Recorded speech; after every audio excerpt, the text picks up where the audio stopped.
Hi guys, in this video we're going to discuss how to change the part or direction of your customized wig. The recommended tools that we will be using would be a mannequin head, a mannequin holder, T-pins, a water bottle, a hard bristle brush, an edge brush, and a headscarf.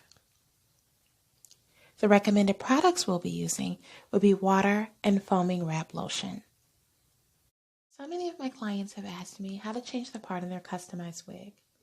As you can see with this wig, there's already an established middle part.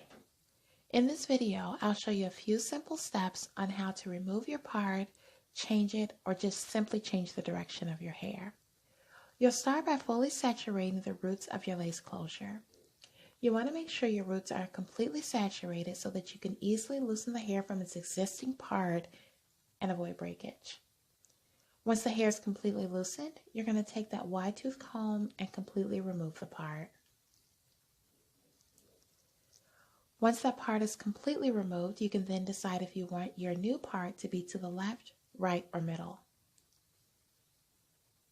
For this particular wig, we're going to do a very small part to the side of this wig. We're going to do that because we want the wig to have more of a direction than a definite part.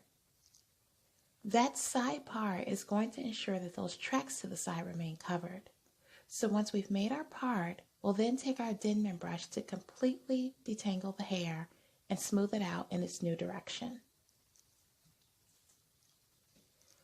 Once the hair has been smoothed in its new direction and the tracks are covered, it should look something like this.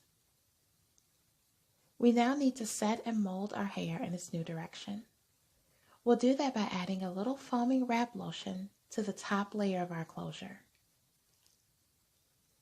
We're then going to take our Denman brush and brush the hair just to make sure that that product is evenly distributed throughout the hair.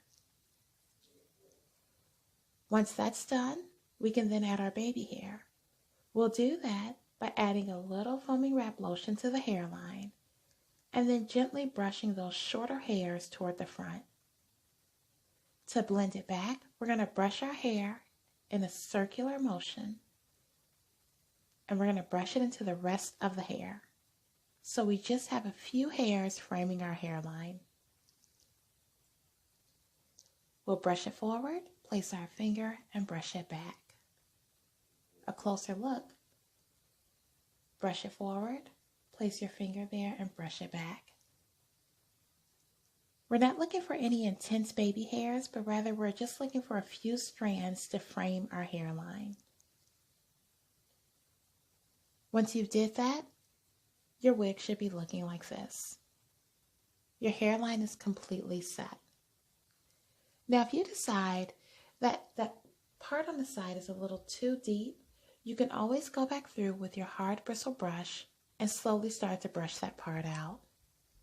It's easier to do once the direction is set because then you're just removing a few strands at a time. Once that's done, you can now tie a scarf around your hair to completely mold it, and then it's ready to style.